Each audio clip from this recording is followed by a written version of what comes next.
Chegou um momento que o governo do Partido dos Trabalhadores falou o seguinte: olha, não precisa mais de tanto superávit primário. Podemos reduzir um pouco, aumentar investimento e sem juízo de valor. É uma visão legítima, né? Mas da forma como fizeram e com a intensidade que fizeram, né? Erraram feio, produziram um problema que a gente está carregando até hoje nas contas públicas, né? O problema não é a regra, o problema é a convicção que não existe, a meu ver. Ela existe só no ministro Fernando Haddad. O resto do governo quer gastar. O Congresso foi se apoderando do orçamento. E ele foi se apropriando, na verdade, do orçamento. Sobra para o governo investir quase zero. O governo brasileiro está indo à falência, na verdade, porque ele não investe mais. Nós estamos discutindo dinheiro aqui, dinheiro público, que vem das pessoas. Como é que você fica com essa coisa de distribuir como se fosse seu? Há uma preocupação muito grande, porque como que vai fechar as contas nesse ano? Não estou dizendo nem para melhorar o fiscal. Não faça bobagens adicionais, é o meu conselho. O ministro Haddad tem que explicar para o presidente Lula que o gato subiu no telhado, entendeu? Tá na hora de cortar a despesa para valer. Ou então nós vamos pro vinagre. Eu não acho que vamos, mas o risco é esse.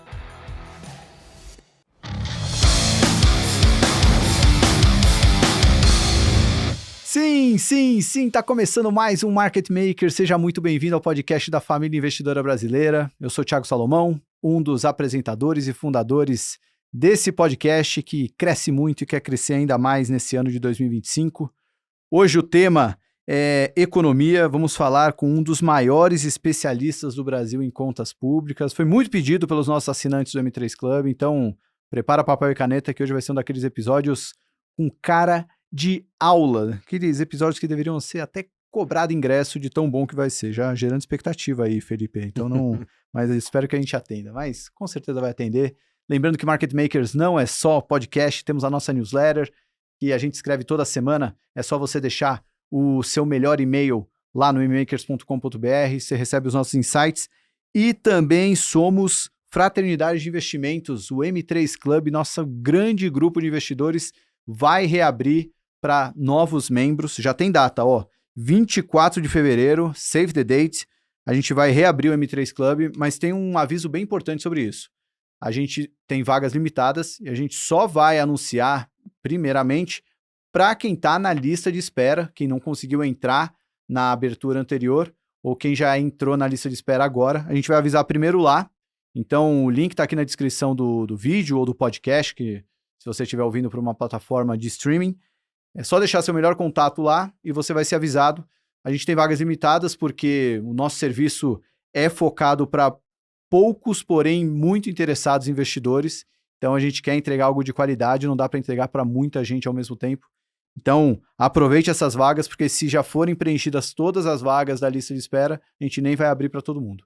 Então não perca essa oportunidade de fazer parte do M3 Club, a grande fraternidade de investidores.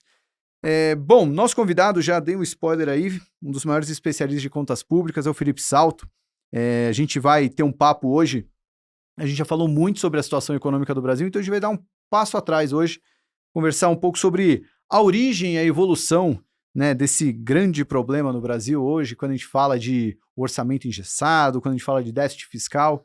Enfim, o Felipe ele tem uma grande expertise, apesar de ser jovem, né, no mercado, na nossa, aqui no Market Makers. Ele já tem uma experiência muito boa para falar. Ele é economista e mestre em administração pública pela FGV, foi o primeiro diretor executivo da IFE, Instituição Fiscal Independente, foi fundado em 2016, com o objetivo de aumentar a transparência sobre o orçamento público. Ele teve um mandato de 6 anos e depois ele tornou-se secretário da Fazenda e Planejamento do Estado de São Paulo. Hoje ele é economista-chefe e sócio da Warren Investimentos. Então, Felipe estará aqui para falar, e já tem até pergunta de assinante também do M3, quando eu falei que você ia vir aqui, o pessoal já mandou pergunta. Teremos um papo profundo sobre Brasil com o Felipe Salto. Bem-vindo ao Market Makers, Felipe. Obrigado, Thiago, pelo convite, um prazer estar aqui com vocês. Você sabe que enquanto você estava fazendo a introdução, aliás, obrigado aí pelas palavras generosas, eu lembrei do Ari Toledo. Não sei se quem está nos assistindo vai lembrar dele, mas toda vez que ele ia num programa de entrevista, ele falava assim: olha, a primeira coisa eu quero agradecer por estar aqui nesse programa, muito importante, porque eu soube que chegaram 5.000 cartas na época da carta ainda, né? Pedindo a minha presença, e uma pessoa que escreve 5.000 cartas merece ser convidada. Nesse caso foi legítimo mesmo. O pessoal pediu aí para eu vir, né? Não, eles pediram mesmo. Fico feliz. A gente já teve muitos papos sobre Brasil, sobre a situação fiscal do Brasil, mas eu acho que, pelo que eu acompanho do seu trabalho, não só hoje em dia, né, além de estar na Warren, também escreve no Estadão, mas principalmente ali na IFE, eu acho que você consegue olhar com uma certa frieza ali para os números e trazer de uma maneira mais didática esse lado do Brasil, né, que, querendo ou não, acaba entrando numa discussão muito política, esse governo está fazendo isso, mas por que o governo anterior fez aquilo? Mas, na verdade, são números, né? Os números não mentem. Talvez o discurso político pode ser diferente, mas os números não mentem. Então, eu queria começar o papo dessa maneira, Felipe, olhando para trás, assim, se a gente pudesse fazer uma cronologia histórica, não sei se começar quando a IFE nasceu, ou até um pouco antes, mas de onde veio, né, essa dificuldade do Brasil de montar o seu orçamento, esse orçamento que já nasce fechado, né, tem pouca flexibilidade, enfim, de onde veio isso? Bom, eu começaria pelos anos 80, porque a gente tinha um problema de hiperinflação e as pessoas que têm a nossa idade ou menos se lembram um pouco disso, né, dos efeitos práticos ali, como é que era ir no supermercado, etc., comprar coisas e fazer com que o seu salário simplesmente não se desmanchasse no ar com o passar dos dias, né, dentro de um mês. A inflação era galopante. E da mesma forma que ela afetava o orçamento das famílias, ela afetava também o orçamento do setor público, do governo federal, dos governos estaduais e do governo municipal. Agora, ela afetava de uma maneira diferente, porque o orçamento geral, o orçamento público, como é que ele funciona? Você faz uma estimativa de receita, manda para o Congresso essa estimativa de receita, com as despesas determinadas, o verbo da Constituição é fixar, né? Ele fixa as despesas e estima as receitas. Ocorre que quando você tem os preços das coisas subindo muito, como acontecia com a hiperinflação, aquela receita que você estimava em 100, de repente ela ficava no fim do ano em 300 ou 250. Então você tinha um ganho dado pela inflação e a despesa já estava fixada desde o início. Então tinha uma espécie de resultado primário, que é aquele resultado derivado da receita menos a despesa, sem considerar os juros da dívida, e a gente pode até falar por que se faz essa separação depois, né? Que era um resultado artificial. O primeiro que escreveu sobre isso foi o Eduardo Guardia, já falecido, Sim. que foi ministro da Fazenda depois do Henrique Meirelles, e era o braço direito do Henrique Meirelles no governo Temer. Ele tem uma dissertação de mestrado, e acho que é de 93. Depois teve também os textos do Edmar Baixa, que ficaram mais conhecidos, onde eles tratavam então do déficit operacional, que era o resultado fiscal, os resultados das contas públicas, tirando esse efeito da inflação, né, que acabava turvando as contas. Então era tudo muito desorganizado. Você tinha o orçamento monetário, como era chamado também, o Conselho Monetário Nacional tinha representante sindical, representante de empresário, era uma festa da cocada. E era muito importante esse orçamento, né, porque acabava definindo uma série de subsídios, de políticas públicas, com base nessa loucura que era a economia brasileira pautada na hiperinflação. Então esse primeiro momento é importante porque a gente se esquece de que lá nos anos 80 houve reformas fundamentais nessa área de contas públicas. Ali, na verdade, começou a evolução institucional que nos trouxe até aqui. Nós estamos ainda muito mal, mas a gente conseguiu muitos avanços. Por exemplo, lá nos anos 80, o fim da conta movimento entre o Banco Central e o Banco do Brasil. Você tinha o Banco Central com funções de fomento, políticas que ficavam a cargo do Banco Central, do Banco do Brasil, passando ao largo do orçamento, né? Era uma espécie de moto perpétuo para financiar também políticas públicas. Isso acabou. A criação da Secretaria do Tesouro Nacional para ter uma gestão profissional da dívida pública como a gente tem hoje. Hoje, qualquer um que está nos assistindo pode comprar um título no Tesouro Direto, né? Mas lá no passado era o próprio Banco Central que fazia a gestão da dívida e também cuidava da política monetária. Além disso, as reformas que foram acontecendo para dar mais transparência no processo orçamentário, etc., etc., até que no governo Fernando Henrique nós tivemos a Lei de Responsabilidade Fiscal, a Lei Complementar 101, que para mim é o marco, né, das reformas fiscais e da modernização da legislação de finanças públicas. Em que pese a gente ainda ter até hoje uma lei lá do governo João Goulart, que é a Lei 4.320 de 64, um pouco antes dos governos militares, né? E que é a lei que fundamenta o processo orçamentário, a despeito da Lei de Responsabilidade Fiscal, porque essa 4.320 é uma lei mais geral, que ela determina, por exemplo, critérios, conceitos, o que é despesa obrigatória, como funciona o orçamento. Essa é uma coisa que a gente precisa discutir. Está na hora da gente avançar em relação à reforma dessa legislação, que já tem aí 61 anos, né? E por quê? Porque todos esses problemas que nós estamos vendo hoje, de emendas parlamentares, de corrupção, de ineficiência, tem a ver, em parte, com o fato de a gente ter parado no tempo nesse aspecto. Avançamos em outros, né? Então, no governo Fernando Henrique, nós tivemos a renegociação das dívidas dos estados, o saneamento dos bancos estaduais e até o fechamento e a venda de bancos estaduais, né? Nós estamos aqui em São Paulo, o Banespa era um símbolo, né, do governo do estado de São Paulo, mas era um símbolo por um lado e era uma máquina de corrupção por outro, porque ele acabava financiando os déficits públicos, né? Se não de corrupção, de ineficiência. Porque imagina que você tem de um lado uma máquina de imprimir dinheiro e de outro o governo do estado gastando sem parar. O Banco Central não tinha controle, né? Era uma das fontes inflacionárias também a existência desses bancos estaduais. Alguns ainda remanesceram, como no Sul, mas por questões regionais e tal que ficou difícil avançar.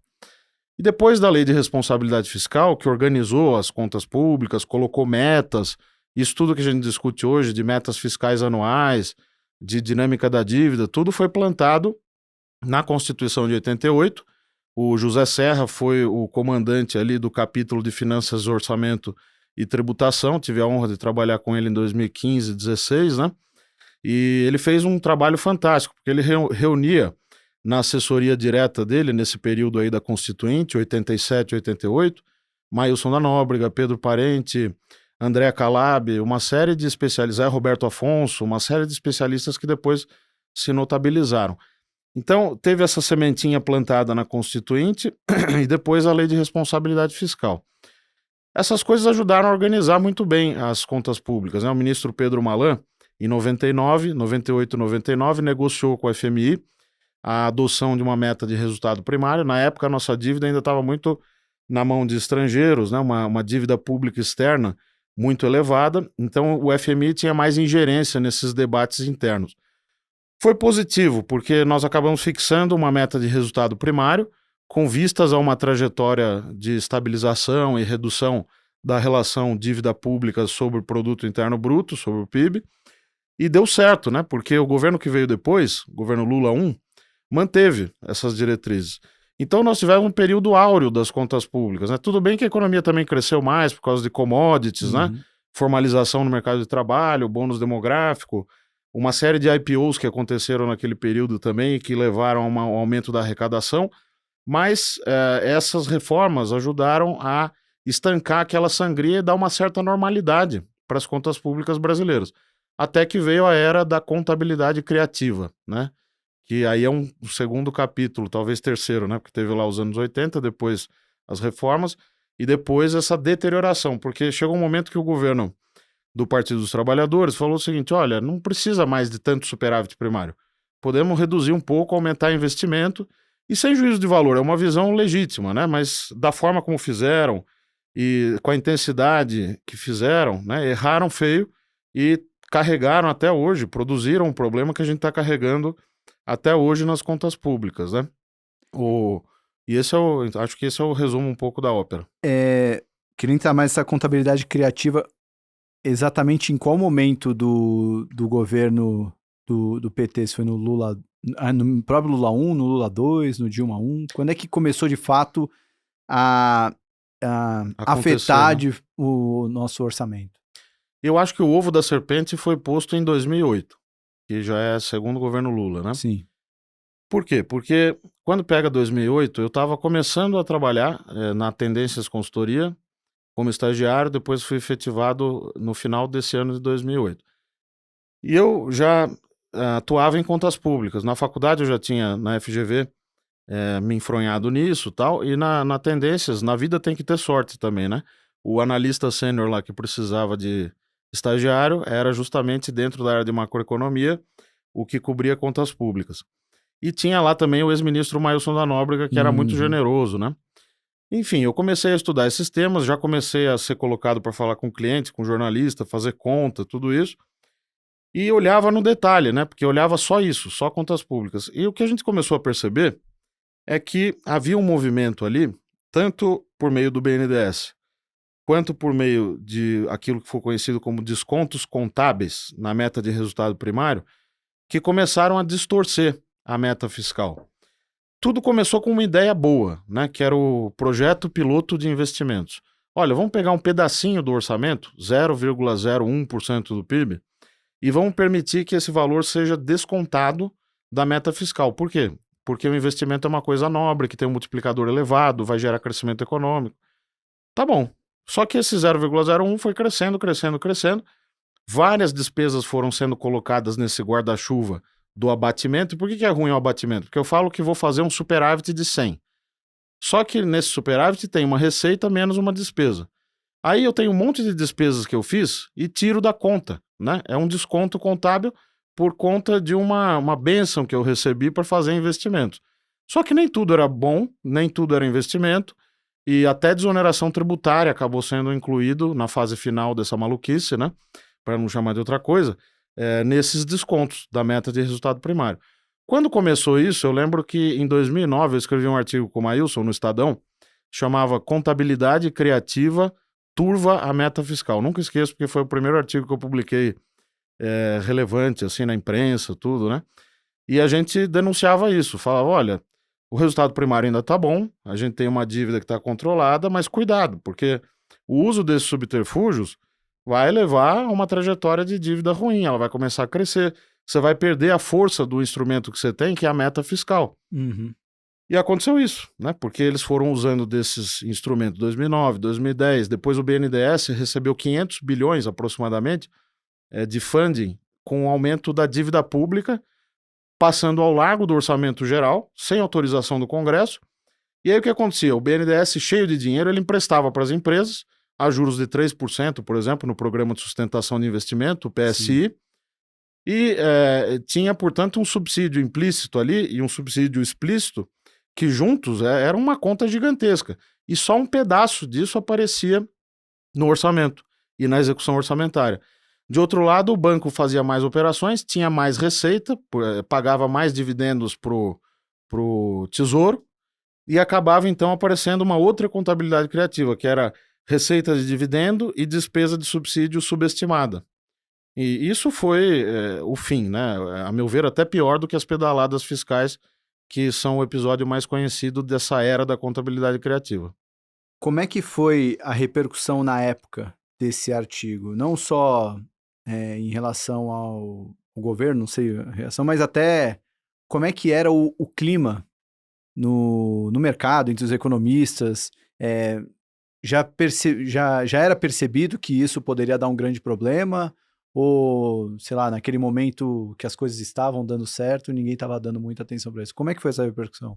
Tinha acho que 3 ou 4 pessoas que estavam apontando esse problema. O Mansueto Almeida, que na época Sim. tinha um blog, o blog do Aham, Mansueto, acompanhava. e eu era consumidor também, fiquei amigo dele por meio do Samuel Pessoa, que são bem mais velhos do que eu, não bem mais velhos, mas são mais velhos do que eu, são da outra geração, mas são também muito generosos. Eu me aproximei deles, o Samuel era consultor lá da Tendências, né, me apresentou para o Mansu, e a gente começou a fazer coisa juntos, né?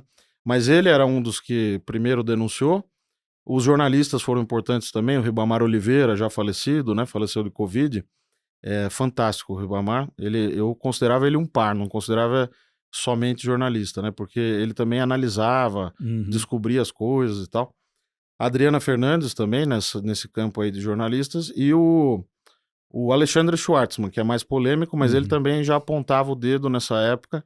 E a gente lá na Tendências, né? Então, as reações eram ruins por parte do governo. Tinha um certo torciam o nariz, porque estão falando mal do governo, mas olha aí o superávit primário e tal.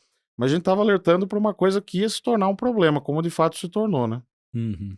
Porque uma coisa é quando você tem de 2004 a 2011, até eu tô pegando até 2011 porque você pega de 8 a 11, ali já tinha contabilidade criativa, mas ainda estava bem A situação ainda era boa, né, das contas públicas. A despesa crescia 5,9% em termos reais todo ano e a receita crescia 6,5% em termos reais todo ano. Então parecia que tínhamos resolvido mesmo o problema, porque a dívida bruta estava estável, em torno de 50% do PIB, e a dívida líquida diminuindo. Então, chegamos ao paraíso e não tínhamos percebido, né? Mas não era isso, infelizmente. Felipe, só uma pausa na história. Queria que se você conseguisse explicar de uma maneira que... Bom, a gente fala com muita gente do mercado financeiro, mas pelos nossos números bem expressivos, também tem muita gente fora do mercado que nos ouve, né? O pessoal que está treinando na academia, está dirigindo e tudo mais. Se fosse explicar para alguém que não é economista ou não é do mercado o que é superávit primário, como é que você explicaria? É um exercício interessante mesmo, né? Tem que sempre pensar na Dona Maria, né? Que tá lá em casa, na pessoa que não é da área, no dentista, no médico, sei lá, alguém que quer entender e fica ouvindo o economês. E os economistas às vezes fazem questão do economês, né? Só para não ser entendido. Que nem quando você vai no médico especialista, ele fica derramando aquele monte de jargões da medicina. Aí você fala, não, mas me explica em português agora o que quer dizer, né? Mas enfim, o superávit primário ou déficit primário é uma conta de receita menos despesa. Tão simples e tão difícil quanto isso. Então, o país, ele não precisaria ter dívida pública se ele tivesse receita de imposto, contribuição, multas e taxas suficiente, né, uma receita suficientemente grande para comportar todas as despesas. E essas despesas vêm dos desejos da sociedade. A gente pode criticar, mas a sociedade não quer, sei lá, gasto tão alto em segurança ou em defesa, quer mais Bolsa Família, ou quer mais isso ou aquilo. Mas existe um pacto social que é dado pela Constituição Cidadã, atualmente, que é a de 88, pelas leis derivadas dessa Constituição, e que determinam esse gasto. Você pode fazer um gasto mais ou menos eficiente, mas você não vai conseguir derrubar a carga tributária, por exemplo, em 12 pontos do PIB ou 15 pontos, porque simplesmente você tem essas obrigações, que são direitos também, por outro lado, da sociedade, que precisam ser realizados. Uhum. Então, quando eu pego toda a arrecadação que eu tenho, que hoje é 34% do PIB de carga tributária, imposto, contribuição, multas e taxas, incluindo estados e municípios também, isso não é suficiente para fazer frente às despesas. Então eu preciso me endividar. E isso não começou ontem, começou há muito tempo atrás. Então, você tem uma dívida acumulada, que são esses resultados negativos que você vai acumulando. Como no seu orçamento familiar. Tem colegas que têm ojeriza essa analogia com o orçamento familiar, mas eu acho que ela é útil se você qualificar direito. No orçamento familiar, você também tem seu salário e suas despesas. Se você ficar gastando todo mês acima daquilo que você recebe, você vai ficar usando o cheque especial. E aí, usando o cheque especial, você vai acumulando uma dívida, eventualmente você não consegue saldar aquele valor todo mês, vai acumulando essa dívida, você vai lá no banco, renegocia, faz uma dívida com juro um pouquinho menor, mas tá lá a dívida. Uhum. O Estado brasileiro é a mesma coisa, só que o cheque especial dele é a emissão de títulos públicos, né, para a sociedade, para o mercado financeiro, para instituições daqui e de fora, fundos de pensão, quem quer que seja que precise investir o seu dinheiro e que, ao contrário do governo, tem dinheiro sobrando. Então, ele olha para o governo e fala, olha, com todos os problemas que esse governo tem, eu vou colocar dinheiro aí porque ele vai me pagar uma taxa de juros razoável, não acho que esse país vai quebrar, então a chance dele não me pagar é baixa, né? Ele tem uma moeda que hoje está estável, a inflação está pressionando um pouquinho, mas está tudo bem, contas externas estão equilibradas, ele bota dinheiro, o governo financia esse pedaço da despesa que não é coberto pela receita. Então, veja, o que é o resultado primário? É quando eu pego só a receita e a despesa sem considerar os juros, sem considerar essa parte toda da dívida, do financiamento que eu acabo obtendo com empréstimos, vamos chamar assim, que na verdade são os títulos públicos. E por que se faz essa separação? Porque a receita primária, por que é esse nome, né? Porque é como se fosse uma receita que cai do céu. Por exemplo, o imposto de renda cai do céu. Aí quem está nos ouvindo vai falar, não cai não, sai do meu bolso e tal. Mas é que não tem contrapartida. O governo arrecada e ponto final. Tudo bem, ele tem as vinculações constitucionais, tem que gastar com isso, com aquilo, tem que transferir metade para os estados e municípios, mas não tem uma contrapartida. Entrou e acabou. Já a receita de título público entra agora, mas daqui 12 meses eu tenho que devolver para quem me emprestou esse dinheiro, mais os juros ainda, né? Ou no prazo que for, mas o prazo médio da dívida brasileira hoje é maior do que já foi no passado, né? Mas a gente tem uma dívida que vence em 12 meses que é muito grande. Então, isso exerce uma influência no orçamento também e acaba exigindo do Tesouro uma gestão na execução orçamentária, que é um capítulo à parte, né? Essa gestão das receitas e despesas financeiras. Por isso que se faz essa separação. Então, o resultado primário, seja superávit ou déficit, é aquele esforço que eu faço antes de olhar para a dívida. E então, costuma-se falar, o superávit primário é o esforço para pagar juro. Em parte é isso, porque se eu sou superavitário aqui nessa parte primária, aquilo que sobrar eu abato um pouquinho dos juros, se possível pago o juro e abato um pouquinho da dívida, seria o ideal, mas nós estamos longe desse ideal. Hoje a gente tem um déficit primário mais a conta de juros. Que aí é o grande problema. Fazendo analogia com a família, é quase como o cara que já se endividou bastante, mas o salário que ele ganha já nem paga as contas do mês, né? Então essa dívida vai ficar rolando e talvez aí trazendo um pouco para o mercado o que a gente viu no final do ano passado, é o que ajuda a explicar por que quando o governo cobrava 12%, né, para financiar a dívida dele, ele tinha demanda, agora que está cobrando mais, a demanda vai sumindo, porque quem vai emprestar o dinheiro começa a ver o risco talvez ele não vai me pagar. Eu gostava dele a 12, não gosto dele a 14, Sim, ou a 15. É exatamente isso. Você olha um título pré-fixado, como a gente chama, pagando 15%, parece uma coisa preocupante, né? Por outro lado, há os exageros também, né? O Brasil não é um país de taxa real de juros de 10%. Então, tem exageros de parte a parte aí que eu acho que precisam ser corrigidos. O importante na dívida pública é que ela seja sustentável. Quer dizer, ninguém vai querer que o governo pague toda a dívida da noite para o dia. Nem é desejável. O que é desejável é que ele tenha uma capacidade de pagamento que é dada pelo PIB, pelas receitas, e ele mostre que tem essa capacidade e que essa capacidade tenha mais força que o motor dos juros. Hoje está invertido. O juro está explodindo e a capacidade de crescimento está muito baixa. Eu quero voltar nesse ponto do exagero.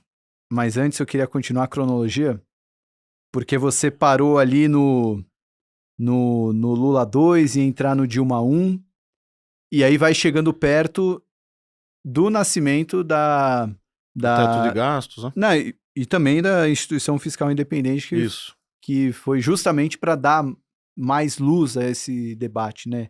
Enfim, queria continuar a linha do tempo nisso, né? Como é que foi a piora disso e aí o teto do gasto que veio com o governo Temer, enfim, a IFE e tudo mais.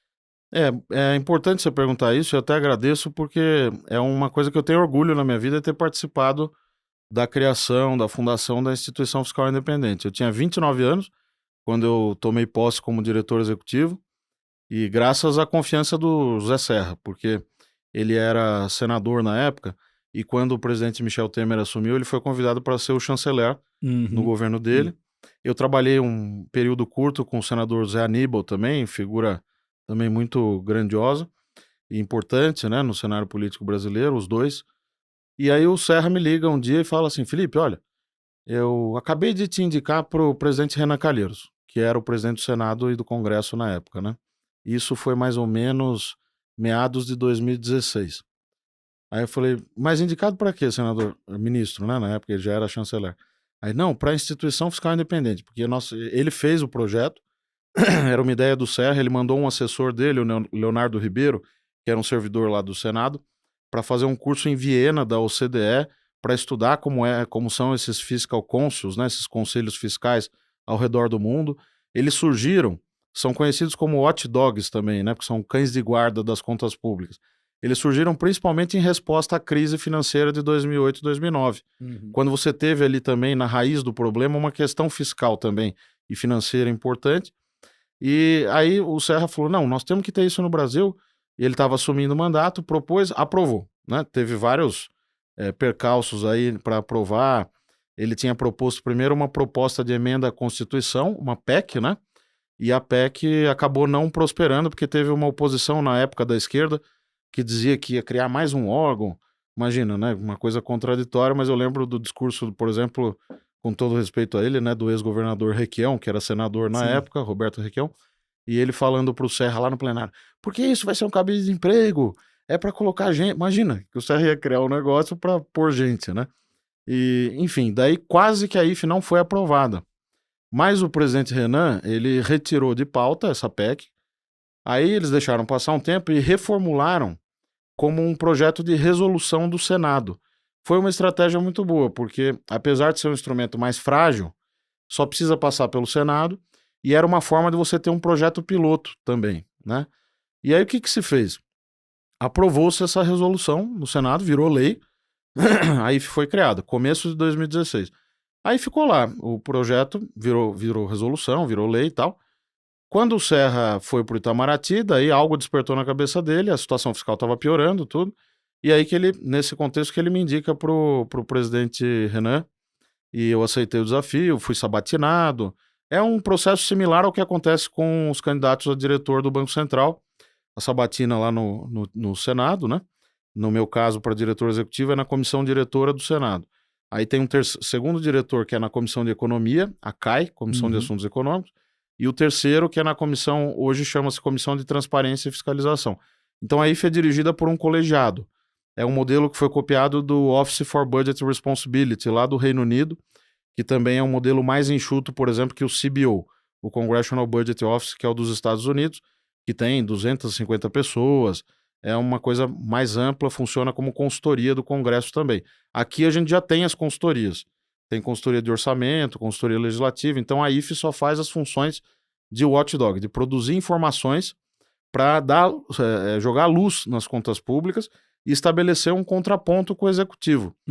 Então, quando foi instituída, né, começou do zero, não tinha sala, não tinha nada, tinha um papel, que era um ato da comissão diretora do Senado, dizendo que ia ter tantos cargos, eram bem poucos, né, eram 3 servidores efetivos, que já estavam na casa, e 3 cargos comissionados, que eles podiam ser fatiados também, para se você quisesse trazer gente com salário menor. Aí o que eu fiz? Bom, eu preciso montar uma equipe rápido e começar a publicar relatório. Porque tinha essa ideia, por exemplo, de uma parte da imprensa, uma parte dos analistas, do próprio pessoal da política mesmo, que achava que a IFE ia ser uma coisa para inglês ver, ou que não ia funcionar e tal. Então a gente tem que publicar logo o primeiro relatório. Aí em fevereiro de 17, então isso foi 30 de novembro de 2016 que eu tomei posse.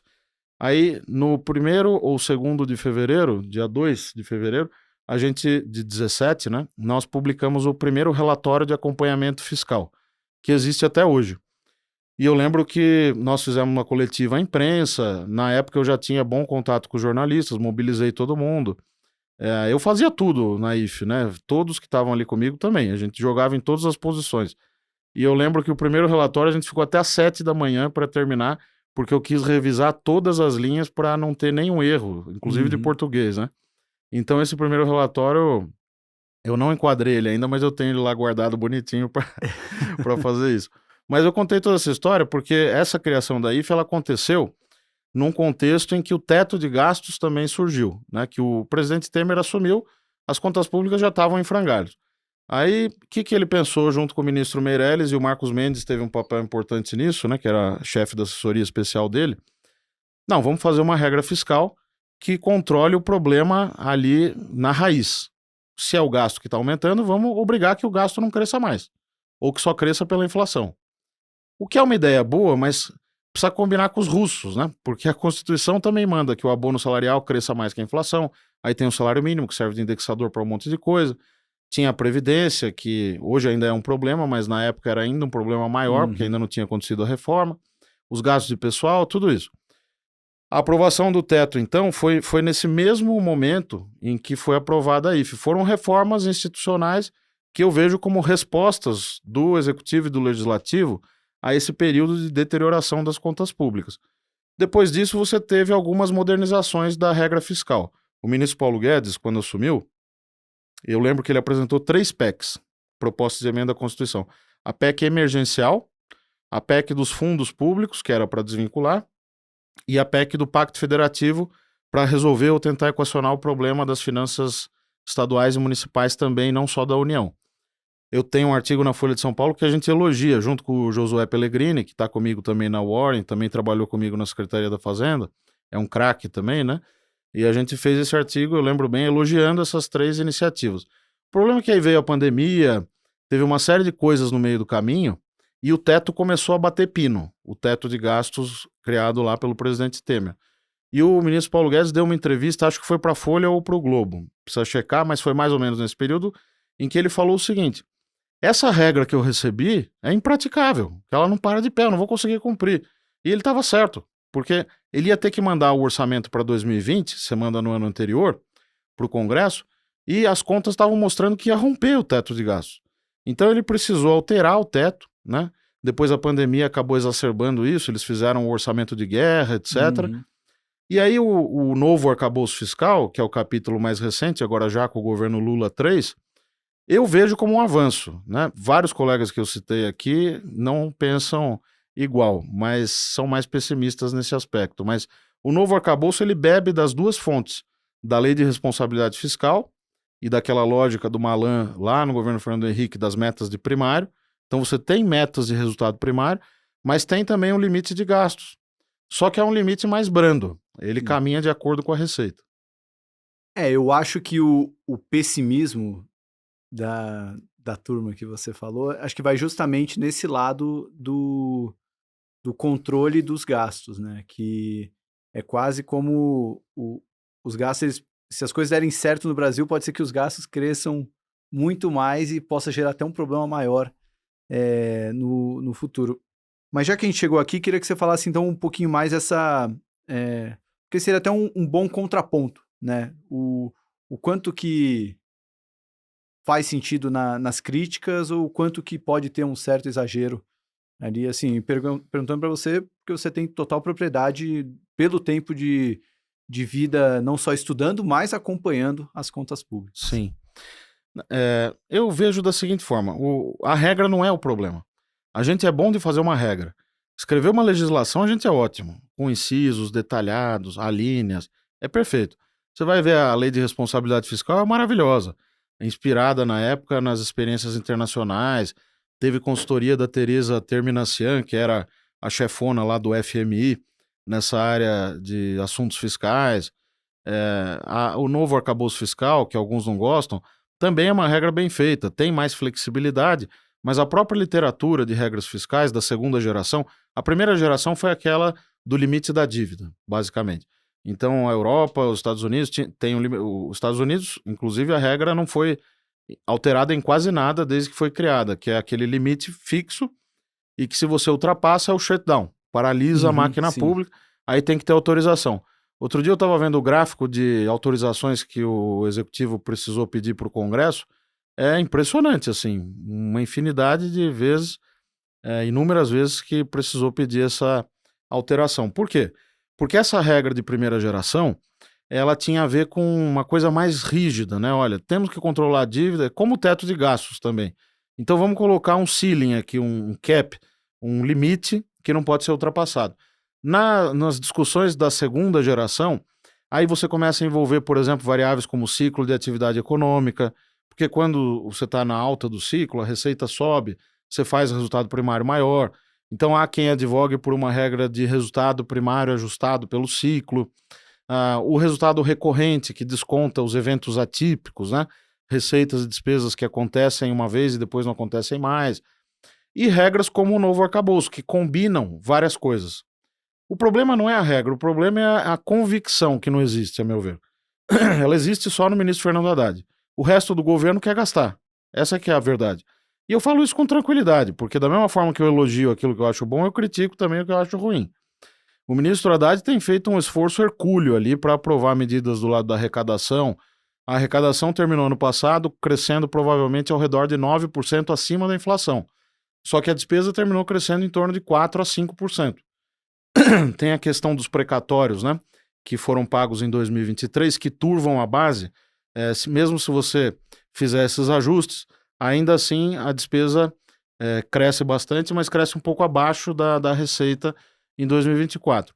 E agora o que ele tentou no fim do ano passado, e que o mercado recebeu mal, porque misturou erradamente, aliás, com a questão do imposto de renda, o aumento da faixa de isenção, é um pacote de gastos, pacote fiscal, que está na direção certa. Isso a gente não pode ignorar, porque mexe no salário mínimo. Cada real de aumento do salário mínimo são 386 milhões de despesas em termos anualizados. Aumentou R$1 o salário mínimo, 386 milhões de gasto garantidos. Por quê? Porque ele serve de indexador para o abono salarial, para o seguro-desemprego, benefício de prestação continuada, renda mínima vitalícia e por aí, e previdência. E por aí vai. Então, você precisa discutir a indexação. No pacote, o que eles fizeram? Mudaram a regra de crescimento do salário mínimo. Claro que eles cometeram um erro lá no início, porque ainda em 22, no governo de transição, como o presidente Bolsonaro e o Paulo Guedes tinham feito aquela expansão fiscal em 22, né, que todos sabemos, aumentou o Bolsa Família, na época o Auxílio Brasil, etc., o governo de esquerda que estava assumindo não tinha como fazer uma contenção em cima de que o governo de direita tinha acabado de fazer, né? Mas deviam ter feito. E o que eles não só aumentaram as chances de gastar em 145 bi, pegou o teto que estava aqui e jogou aqui, 145 bi. Isso já o governo Lula 3. Na transição. Foi a PEC da transição, como ficou conhecida. Emenda Constitucional 126. Aí jogaram o teto para cima e recriaram duas regras que têm um efeito fiscal dramático, que são o piso da saúde e educação, que lá no teto de gastos o Marcos Mendes já tinha pensado numa coisa engenhosa, que era crescer pela inflação. Estava resolvido esse problema. Eles foram cutucar e voltaram com a regra de vinculação à receita. Então, se a receita cresce 15%, a saúde e a educação tem que crescer também, porque eles são calculados como 15% e 18% da receita. Então, se a receita cresce, eu tenho que aumentar. Primeiro problema. Segundo, recriaram a lei do salário mínimo para ter uma correção real permanente. O PIB defasado em 2 anos, mais a inflação de 12 meses anteriores até novembro. Recriou esses dois problemas. Então, agora, com o pacote fiscal, ele corrigiu um pouco o salário mínimo, né? Ele está sujeitando o salário mínimo, a correção do salário mínimo, à regra do novo arcabouço fiscal. Então já é alguma coisa. Mexeu nas regras do BPC, do Benefício de Prestação Continuada, emendas parlamentares, Fundeb, que é o Fundo da Educação. Então o pacote tem elementos importantes, mas eles não são suficientes para resolver essa encalacrada fiscal que nós nos metemos. Eu ouvindo... a gente acompanha isso quase todo dia, né? Mas ouvindo a sua explicação, me passa a impressão que talvez não é que o mercado exagerou, talvez ele foi meio devagar, né? Talvez ele deveria ter tido essa reação mais extremada antes. Acredito eu, o mercado foi dando o benefício da dúvida, acreditando que poderia vir alguma coisa naquele famigerado anúncio que Sim. o Haddad talvez errou na maneira de se comunicar. Não, com certeza errou, né? Mas acho que também o grande problema ali não foi nem só o formato, mas a expectativa gerada. Sim. Né? Foi muito tempo para fazer aquele anúncio. Eu também acho. E assim, se eu tivesse lá, que é fácil falar de fora, mas eu teria feito um ajuste fiscal no primeiro ano, mais rápido, e teria evitado essas bolas quadradas que eles mesmos fabricaram ali, que não precisavam ter sido fabricadas, né? Agora, colocando de novo o jaleco de professor para explicar um pouquinho, eu queria que você falasse da formação do orçamento do país como o Brasil, né? Eu peguei aqui a sua última coluna ali no Estadão. Você fala, né? As receitas projetadas pelo governo para 25 ainda não são, né?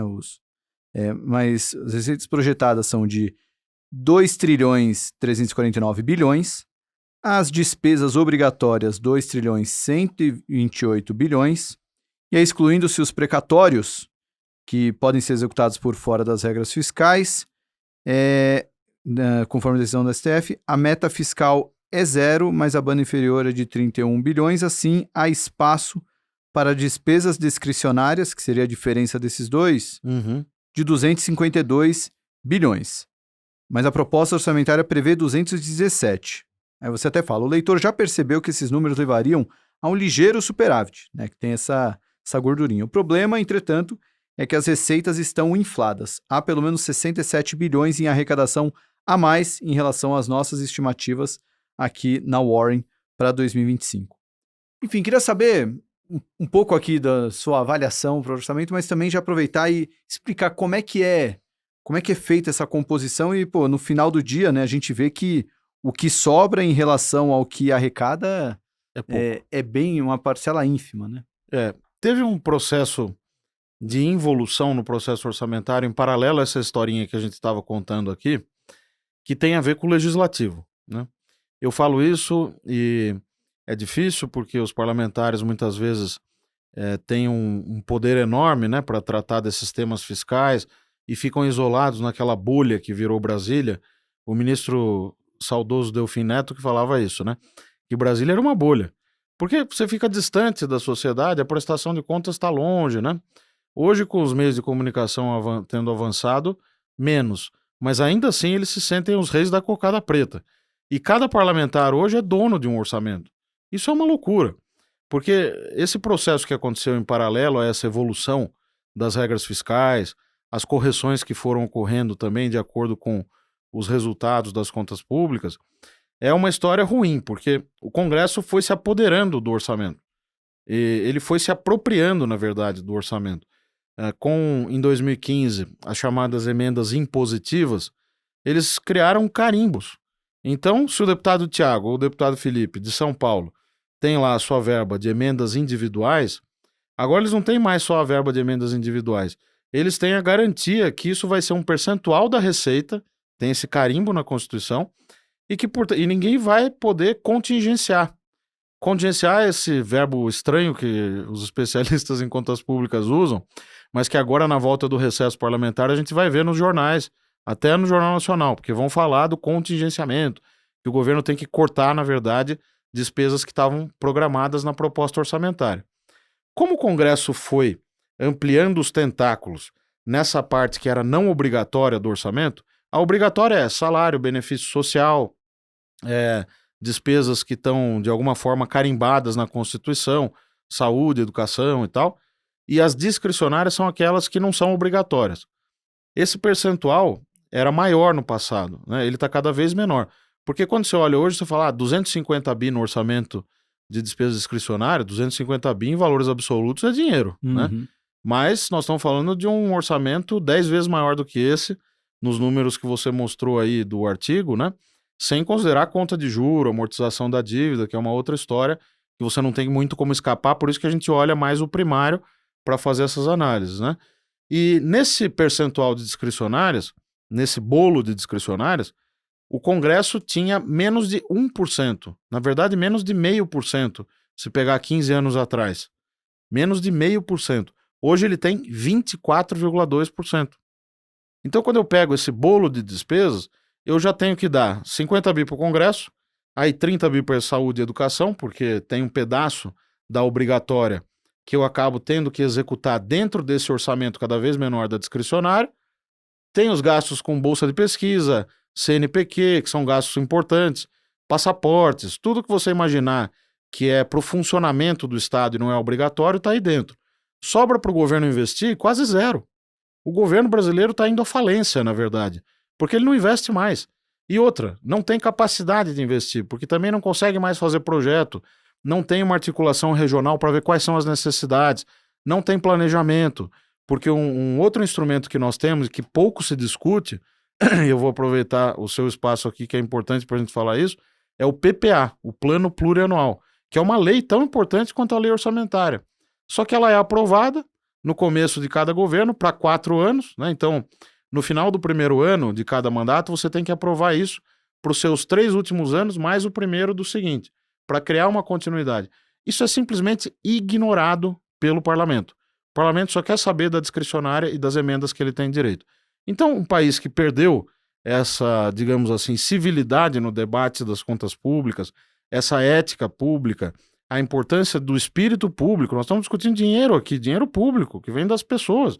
Como é que você fica com essa coisa de distribuir como se fosse seu? Não pode. E isso piorou com a questão das emendas PIX, conhecidas como emendas PIX, mas são as transferências especiais, uma modalidade que colocaram na Constituição para o dinheiro voar de Brasília para a entidade ou de Brasília para o município sem controle nenhum. O ministro Flávio Dino está correto por isso, do STF, por essa razão, de ter ido para cima dessas questões. Então, quando a gente olha esses números que você trouxe aí do meu artigo no Estadão, há uma preocupação muito grande, porque como que vai fechar as contas nesse ano? De saída, você tem um déficit de 75 bi. O resumo da ópera de toda essa numeralha aí que eu pus no artigo é isso. Se você fizer tudo direitinho e cortar 35 bilhões por meio do contingenciamento da discricionária, com toda essa dificuldade que eu acabei de falar, você entrega um déficit de 75, que em porcentagem do PIB vai dar um 0,6% do PIB, 0,59% do PIB lá com a nossa projeção de PIB nominal, que é um resultado pior do que o de 2024, que foi 0,4%, sem descontos e tal. Esse é o tamanho do desafio. Por isso que o ministro Haddad tem que explicar para o presidente Lula que o gato subiu no telhado, entendeu? Tá na hora de cortar a despesa para valer. Ou então nós vamos pro vinagre. Eu não acho que vamos, mas o risco é esse. Eu ia até falar que você disse no começo que houve um exagero, mas ouvindo a sua explicação agora, eu confesso que eu estou preocupado por outros motivos agora. Felipe, como é que resolve esse lado do orçamento? Porque é um problema que difícil solução e é um problema que quanto mais o tempo passa, pior fica, né? Como é que a gente vai olhar para um plano de longo prazo para investimento se tá todo mundo correndo atrás da boleta do ano justamente porque o dinheiro está acabando, né? Enfim, como é que desata esse nó? Eu acho que o horizonte é 2027. Seja esse governo reeleito ou seja outro grupo político, nós somos de uma coalizão no país em prol de uma grande reforma orçamentária. Quando teve o Plano Real, o presidente Fernando Henrique Cardoso, na época, era chanceler do governo Itamar Franco. E o presidente Itamar Franco convida, então, o ministro Fernando Henrique para virar ministro da Fazenda. E ele foi de uma genialidade que a história é difícil que a gente consiga repetir exatamente aquilo que aconteceu e tal, mas é uma inspiração. Porque ele, como sociólogo, professor da USP, inteligentíssimo, etc., não economista, o que ele fez? Eu vou buscar os melhores que eu tenho aqui hoje. Sejam novos, sejam velhos, sejam antigos, blá, blá, sejam dessa ou daquela linha econômica, de teoria, etc. Juntou essas pessoas, Pércio Arida, André Lara Rezende, Edmar Baixa, Gustavo Franco, Pedro Malan e outros, né? Não quero esquecer de citar ninguém, Winston Fritz e outros. O próprio Serra também, que pensava de outra forma e tinha outras teses, mas todos esses colaboraram. E ele teve a capacidade de juntar, de um lado, os técnicos, só que técnico sozinho não faz nada. Eu tô falando aqui um monte de coisas que tem que fazer, mas quem faz é a política, porque a gente tá numa democracia e precisa ser construído. E nós temos que respeitar isso, né? A democracia é assim. Ele convenceu o presidente da República e conseguiu aprovar. Então, é um processo muito complexo, porque você precisa do bom diagnóstico, e ali o problema era a hiperinflação. Hoje o problema é o desequilíbrio fiscal estrutural. Quando eu estava olhando antes de vir para cá gravar com você hoje, o gráfico histórico da dívida pública bruta e líquida, né? A diferença das duas é que a líquida tira as reservas internacionais, só para simplificar. Tira outras coisas também, mas o grosso é isso. E as duas, elas caminham em paralelo. E as duas estão subindo, claramente, com uma tendência de alta que não vai se reverter tão cedo. A única boa notícia é que elas crescem a taxas decrescentes, né? É como eu tenho lugar de fala nessa matéria, por isso que eu vou dar esse exemplo, mas eu vou no endocrinologista, ele fala, pô, Felipe, mas você tá engordando. Mas eu tô engordando menos do que eu engordei da penúltima para a última consulta, percebe? Então eu tô crescendo a taxas decrescentes. É a única boa notícia. Não é uma dívida explosiva. Por isso que tem gente querendo financiar a nossa dívida ainda, mesmo com uma taxa real tão elevada, mas tem. Tem um colchão de liquidez grande, etc, etc. Então você tem que ter o diagnóstico, como teve claramente naquela época, que era a hiperinflação, tem que ter agora o do fiscal, e eu acho que tem esse diagnóstico, que a gente já teve várias tentativas de corrigir, e começar o novo governo com as medidas que têm que ser tomadas. Doa quem doer, percebe? E tem que mexer no gasto tributário, que nós estamos falando de R$500 bilhão. São benefícios que estão dependurados no orçamento público e que é difícil mexer, porque beneficia um setor, é o Simples Nacional, é a Zona Franca de Manaus, é o regime especial da indústria química, são as filantrópicas, tá tudo lá. Aí tudo que eu vou falar aqui, vão dizer, mas você quer mexer nas filantrópicas? Não, vamos mexer em tudo, vamos cortar 10% de todo mundo, só para começar, para sentar à mesa todo mundo e poder negociar. Agora nós vamos olhar um por um e vamos ver o que está funcionando e o que não está funcionando. A novela da desoneração da Folha, por exemplo, é uma coisa impressionante. O Congresso derrubou o veto presidencial e espetou a fatura no Tesouro e não falou quem ia pagar. Teve que o Supremo entrar na história. Então, para responder a sua pergunta, como é que resolve? Eu acho que tem que ter um grupo técnico com um diagnóstico que consiga penetrar nessa área política. Esse grupo político tem que bancar essas teses, ganhar a eleição e resolver. Agora, daqui até 26, vai ser empurrar com a barriga. É isso que vai acontecer. Uhum. Talvez a solução seria antecipar essa eleição, então, porque é incrível como parece que todos os problemas, assim, dificilmente vai ser resolvido agora. Mas só uma pergunta aí de cunho mais pessoal. Assim, vamos dizer que político não costuma ser tão bem visto assim pela sociedade, né? Ele está muito mais interessado em buscar a reeleição do que uma visão generalista. Não estou aqui querendo julgar todos. Mas você, pela sua proximidade com Brasília, sua proximidade com o mundo político, eles estão cientes, de fato, desses problemas? Eles entendem esse problema? Ou, pô, prioridade é defender o meu, depois eu vejo esses problemas? Como é que é essa conversa com Brasília? Esse lado mais... Porque, assim, não é um ou outro que está falando, é todo mundo. E tá lá, claro, tá no jornal, tá no editorial da Folha, no editorial do Estadão. Uhum. Não é só colunista, não é só quem fala economês. Eles entendem? Eu entendo que sim. O ministro Fernando Haddad, a meu ver, é uma pessoa que tem um espírito público gigantesco, que eu tive a oportunidade de conhecer melhor de 2 anos e meio para cá, logo depois que eu saí da Secretaria da Fazenda, aqui do estado de São Paulo. Fez uma boa gestão na Prefeitura de São Paulo, conseguiu uma gestão da dívida pública do município melhor do que tinha antes, abriu espaço para investimento, deixou uma boa herança fiscal. Esse track record dele no setor público é bom, no Ministério da Educação também. E ele tem formação, tem um bom diagnóstico, tem equipe muito boa, eu conheço várias pessoas da equipe. Então, nessa matéria nós estamos bem, apesar das críticas que a gente ouve aí todo dia, e acho que crítica é bom, tem que fazer, desde que mantido o respeito, a educação, eu também faço, mando para ele, para várias pessoas da equipe, as coisas que eu acho que precisam ser modificadas, que eu acho que estão erradas, dou minha opinião, mando relatório, é a forma que eu acho que eu tenho de colaborar estando no setor privado, né? Obviamente que eu tenho meu viés também, porque eu estou no mercado financeiro e eles recebendo esses subsídios, eu espero que possa ajudar nesse diagnóstico. Agora, qual que é o problema? O problema está em outras pastas do governo, né? É exatamente para eles que eu direcionei minha pergunta. Acredito nas boas intenções do Haddad e a equipe técnica dele realmente é muito boa. Por exemplo, o que o ministro Rui Costa tem que se meter em controle de preço? Falar em intervenção, nós voltamos para o governo Sarney agora, então eu não estou sabendo. Ou antes até, né? Que o presidente Sarney fez mudanças importantes. A transição democrática, reformas essas que eu citei no comecinho nas contas públicas, ocorreram no governo dele. É que ninguém lembra por causa da inflação alta e tudo. Mas controle de preço, então agora vai mexer em tarifa, aí vai fazer o quê? Vai convocar a Camex para discutir tarifa externa comum, vai mexer no imposto de importação, aí vai ficar vendo se o preço do milho lá fora tá assim ou tá assado. O problema da inflação de alimentos chama-se dólar. O dólar está no lugar errado. Nós não temos uma economia para um dólar de R$6. A verdade é que ele está em R$6 por causa do prêmio de risco. E goste-se ou não do mercado, meu amigo, você tem aí, o preço é dado pelo mercado. É isso que às vezes não entra na cabeça de alguns, né?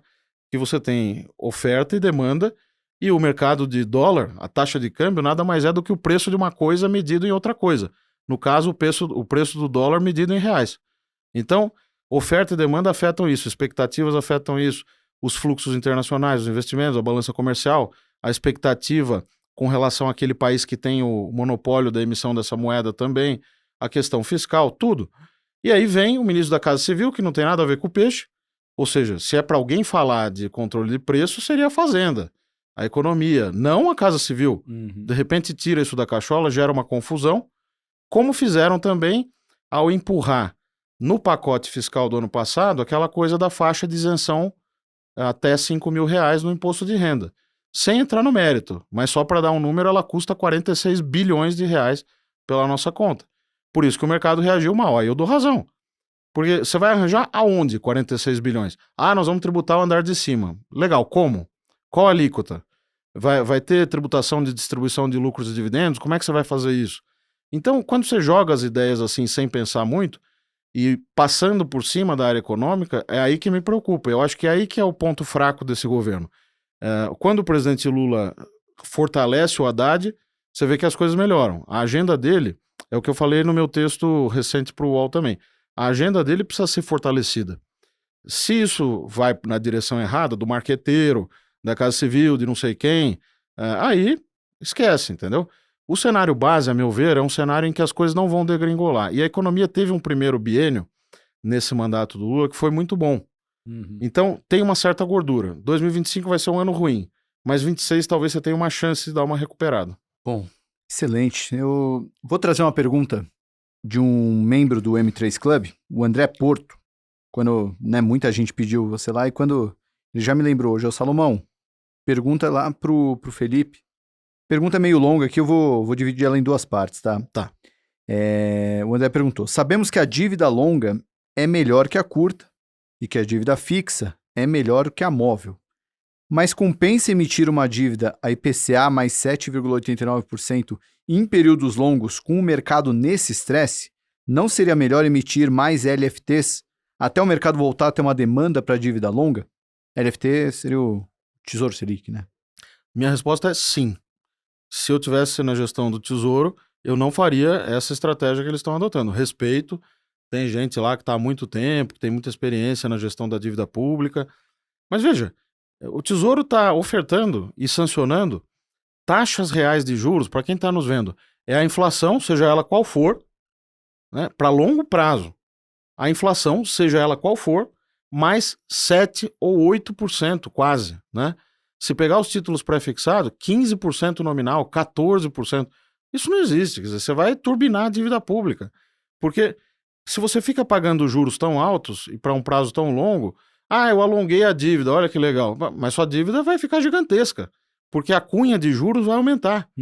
Então, já que nós temos esse negócio estranho chamado LFT, que foi criado no final dos anos 80 por uma razão que ninguém queria financiar a dívida pública, então nós criamos, o governo da época criou, e o André Lara Rezende parece ter sido a pessoa que imaginou, teve a primeira ideia das LBCs, que eram as LFTs do Banco Central. Na época o Banco Central podia emitir, e também o Tesouro com as LFTs, né, o mais conhecido, como você falou, como Tesouro Selic, ou taxa flutuante e tal. Já que nós temos esse instrumento, que é uma coisa estranha, né, porque quando a gente vai ler o livro de economia, o que você aprende lá?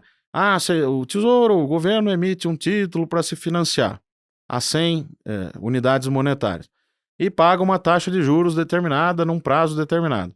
O que acontece se o Banco Central daquele país aumenta a taxa de juros? O preço do título cai, porque o juro está pré-fixado. Com a LFT é o contrário, né? Porque como ela flutua, para quem está nos ouvindo, o Banco Central vai subindo a Selic, você vai ficando mais rico. Tem o efeito renda positivo, derivado dessa coisa da Selic, do Tesouro Selic e da LFT. Mas já que nós temos esse instrumento, então é preciso usá-lo em momentos como esse, né? Você tem um colchão de liquidez relativamente confortável, que é aquele dinheiro que eu emiti a mais no passado e está guardadinho lá na conta única, que eu posso usar. Ele acaba, mas eu posso financiar aí 6, 8 meses de dívida, né? E tenho esse instrumento chamado Tesouro Selic. Então emite LFT ou pré-fixado curto também, que te ajudaria. E deixa a tempestade passar. Aí avança com as medidas fiscais. Depois você volta a alongar a dívida quando tiver oportunidade para isso. É o que eu faria, mas eu respeito aí a estratégia do Tesouro. O André continua a pergunta, também falando, e se temos tanta demanda para isentas no crédito privado com spread negativo, deve estar falando das LCI, LCA, CRI, CRA, os títulos isentos, que estão com spread negativo, o Tesouro não poderia emitir também títulos nesse molde? Acho que seria um título com spread negativo. Isso eu não saberia responder. Eu acho que porque pensar. Eu acho que o spread é negativo pelo excesso de demanda, né? Não seria uma escolha do Tesouro fazer isso, é verdade. E até também tem algumas, para quem viu os episódios recentes do Market Makers, algumas emissões já estão com o spread bem positivo, né? Que aumentou o risco de algumas empresas também tidas como mais alavancadas. Enfim, é um mercado também que começa a ficar de olho, mercado de crédito. Deixa eu trazer um outro assunto aqui, depois talvez a gente volte para o Brasil. A pauta não tinha muita pauta aqui, porque eu queria mesmo contar essa história e você foi tendo as idas e vindas. E em algum momento você falou que é preciso ter sorte. E o Brasil é um país também cujo sucesso ou fracasso às vezes depende de um fator externo, né? E qual a chance de 2025 a gente ter sorte com o cenário global? Porque, já direcionando um pouco do meu viés, a gente vê poucos motivos para acreditar numa sorte lá fora, né? A economia americana continua sugando muito dinheiro e um fenômeno que pouca gente no mercado fala, porque também a piora no Brasil deve-se muito a fatores brasileiros, mas de novembro para cá, a Treasury de 10 anos dos Estados Unidos abriu fortemente com expectativa de uma inflação mais forte e tudo mais, e isso pode ter um impacto, né? Isso causa um impacto natural de valorização do dólar, né? O dólar se valorizou em relação a várias moedas. Uhum. Então, mais um fator que talvez acelerou aqui a piora no Brasil. É. Como é que você vê o ambiente externo como fator de sorte ou falta de sorte para o Brasil em 2025? É difícil, eu sempre brinco que o economista, quando se forma, infelizmente, o diploma não vem acompanhado da bola de cristal, né? Mas o que mais a gente é demandado a fazer é projeção. Previsão, o que vai acontecer, vai dar certo, vai dar errado. E o nosso papel honesto, a meu ver, da nossa profissão, pelo menos enquanto analista, né, e economista, trabalhando com isso, é tentar mostrar as tendências. E, a meu ver, a tendência não é uma catástrofe nesse ano, porque o Donald Trump assumiu nos Estados Unidos com uma agenda protecionista, vamos aumentar tarifas, o aço da China, vocês vão ver o que vai acontecer, o América Latina não serve para nada, etc, etc. Mas ele está mostrando agora nesse início de governo, e a realidade está mostrando também para ele, que não é tão fácil assim você empreender um projeto como esse, porque você tem departamentos importantes nos Estados Unidos que cuidam da questão tarifária, da questão comercial, como aqui no Brasil também. Então, para você mexer nisso, vai demorar tempo. Vai precisar legitimar essas medidas, vai passar algumas coisas pelo Congresso, depois passar pelo crivo dele próprio. Então, toda essa onda, né, de que o dólar vai ganhar uma força tremenda, ela já diminuiu um pouco. Tanto é assim que esse movimento que nós vimos recentemente aí com o dólar e o real mudando um pouco a composição, a taxa de câmbio mudando, a gente está abaixo de 6, estava abaixo de 6, tem a ver mais com o dólar do que com o real, a meu ver. Uhum. Porque o mercado, no final do ano passado, falou, o fiscal foi para as cucuias, então agora o câmbio é 6,30. Tá, mas agora o fiscal não ficou melhor assim em 2 meses, né? Passou o ano novo, melhorou tudo, então fomos para 5,80, 5,90 que seja. Não, o que aconteceu foi o movimento do dólar. E ele é muito mais forte do que o movimento do real nesse momento, porque tem uma coisa importante também que é o diferencial de juros. Para mim, o diferencial de juros, apesar de eu ser especialista em contas públicas, mas isso é uma coisa que eu tenho para mim que funciona muito, né? E já que você pediu minha opinião, o juro real no Brasil, você não vai encontrar lugar nenhum no mundo que, vis-à-vis ao risco país, tem um juro tão vantajoso. Uhum. Então, se dá uma afogada lá e os projetos demoram um pouco mais para sair nos Estados Unidos, se o Trump pressiona o Federal Reserve para reduzir um pouco mais os Fed Funds, os juros, etc., o que vai acontecer aqui para nós? Ótimo, vamos atrair mais capital. É só não fazer bobagem. Não estou dizendo nem para melhorar o fiscal. Não faça bobagens adicionais, é o meu conselho. Que o câmbio vai apreciar, o real vai apreciar. A tendência estrutural, ao meu ver, é de apreciação do real. Uhum. Eu falei isso no ano passado e errei porque nós tivemos aquela lombada no final do ano que eu não previa, ninguém previa, né? O Edmar Baixa tem uma frase que ele falava, atribuída a ele, que Deus inventou a taxa de câmbio para humilhar os economistas. Uhum. E é verdade, porque é dificílimo de projetar. Tem uma coisa em econometria, estatística, que chama random walk, o passeio aleatório, que é uma espécie de projeção sem muito condicionante, sem usar nenhuma variável específica e tal. O câmbio é uma espécie de random walk, é difícil você saber o que vai acontecer. Claro que você pode fazer uma análise mais fundamentalista, por exemplo, a taxa de câmbio que equilibra o balanço de pagamentos certamente é mais perto de 4,50 do que de 6,50. Mas nós vamos para 4,50? Depende do fiscal, depende do risco, depende do cenário externo. China, eu acho que tem sempre aquela expectativa de que agora vai desacelerar para valer mesmo. Aí vem 5% de crescimento, 4,5% de crescimento. Europa não me preocupa tanto, tem a coisa do acordo Mercosul e União Europeia que teve um avanço importante no final do ano passado, mas ainda tem etapas de ratificação de outras coisas. Então é olhar para Estados Unidos e não fazer bobagem aqui no fiscal, que a gente pode ter no final do ano, talvez, um quadro menos desafiador do que agora no começo. Sobre projeções, correu em vários grupos aí no WhatsApp, acho que foi uma matéria no UOL que saiu no último fim de semana, esse fim de semana que a gente grava, falando que 95% das projeções não deram certo nos últimos anos no Brasil. E ele faz lá uma coletânea. Me mandaram isso aí, eu já escrevi em alguma das minhas newsletters, algumas vezes já sobre projeção, que eu acredito muito que a projeção ela é mais útil para quem faz do que para quem consome, porque a pessoa está lá, é quase como se fosse um organizador de ideias. Então eu, Thiago, nesse momento, dia tal hora, Isso. nesse humor, acredito que com base nesse dólar, nessa taxa de juros, com a economia fazendo isso, vai acontecer isso. Mas eu posso mudar completamente de opinião amanhã. Sim. O problema é que o print é eterno, né? Sim. Vai sair no jornal a sua opinião naquele dia, né? E eu lembro bem o último episódio de 2023 do Market Makers. O título era dólar a 4,20. Por que isso é possível em 2024? O legal é que o gestor que participou desse episódio, ele bateu o CDI no ano, então assim, ele rapidamente mudou de opinião, ou pelo menos ele compensou isso de outra forma, Sim. mas ficou lá o print, o print é eterno, já... Sim, eu acho que a gente tem que julgar as pessoas, sejam economistas ou outras profissões, analisando o contexto em que elas estão, com as informações que elas têm. Se ele tivesse dito 4,20 e todo mundo tivesse falando em 6,50, beleza, 6,30. Agora, ninguém estava falando também em 6,30, né? Então, tudo é relativo nessa vida. Eu lembro que quando eu estava na IFE, eu fiz uma projeção de dívida que beirava os 100% do PIB. Até hoje, o pessoal no Twitter, no X, né? Nas redes sociais, lembram quando eu escrevo alguma coisa que dá mais polêmica, algum artigo que repercute mais, sempre vem alguém nos comentários. Esse é o cara que projetou a dívida pública a 100%. Chegou a 87%. Mas eu mostro para você por que não chegou a 100%. Porque o Banco Central reduziu o juro para 2%, ou seja, juro real negativo, e não julgo, porque ali a incerteza era gigantesca com a pandemia, né? Então, o Roberto Campos Neto estava certo, e o colegiado do Copom também. Com esse juro real muito baixo, a inflação disparou, foi para 12%. Com a inflação disparando, a receita cresceu. Sim. O PIB nominal aumentou, a dívida pública ficou mais baixa. A gente até...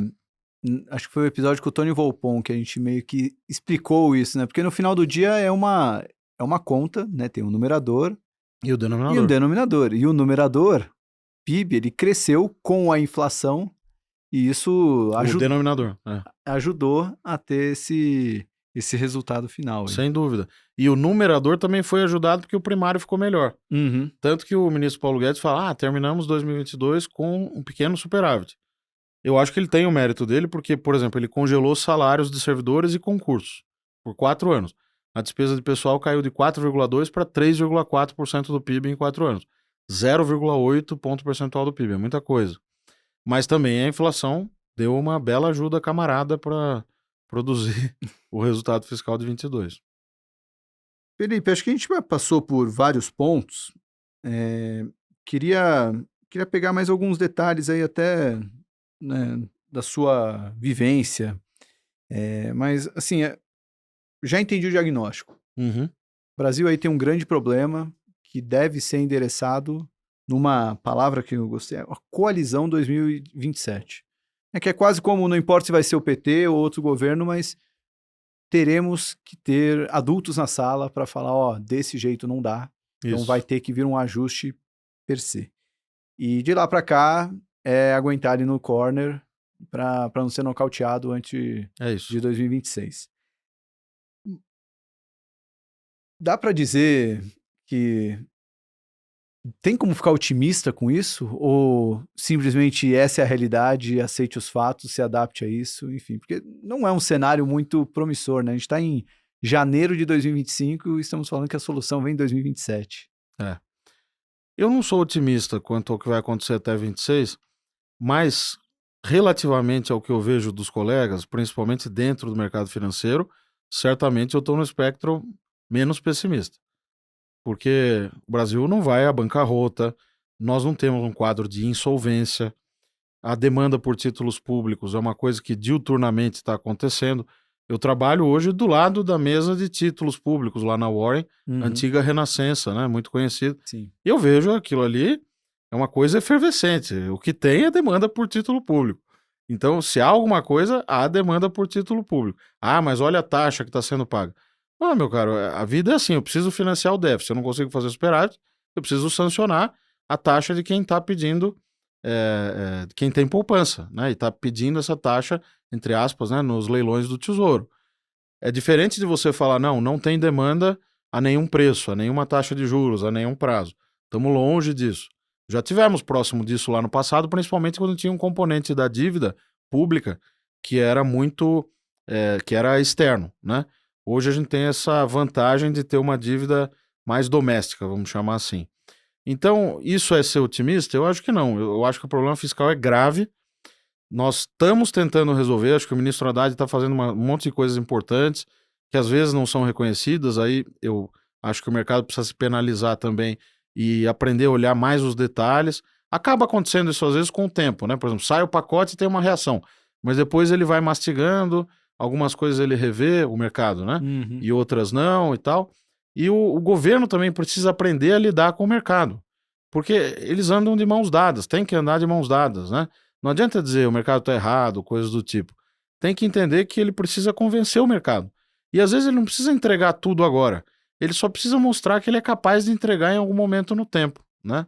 Então, até 2026, eu acho que nós vamos ter um crescimento mediano. O desemprego talvez aumente um pouquinho, mas não tanto.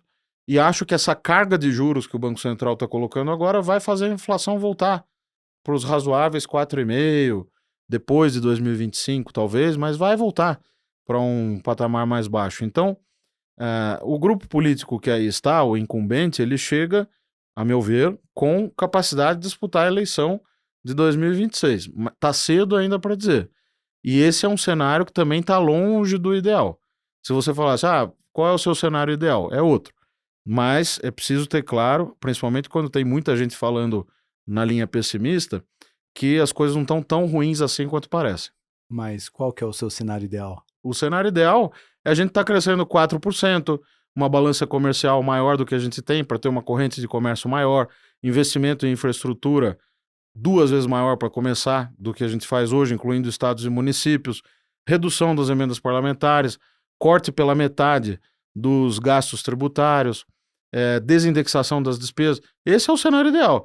Aí você vai falar, mas todas essas medidas não passam no Congresso. Bom, aí é uma segunda questão.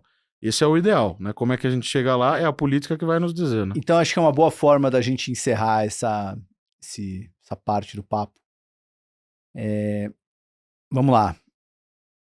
O pessoal entende que Felipe Salto, pela sua experiência e conhecimento do mercado, toma aqui, caneta na mão. O que você faria ali, Fala que eu te escuto, né? Imagino que talvez o Haddad tenha as boas intenções, mas não está sendo ouvido e vão te dar o poder ali de tomar as decisões.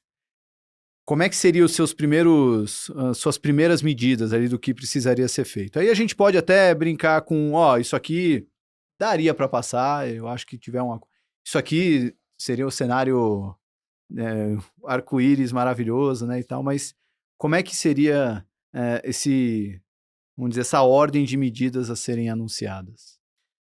Tem medidas mais específicas e tem coisas mais gerais. Então, das mais específicas, acaba a vinculação do orçamento da saúde e da educação à receita.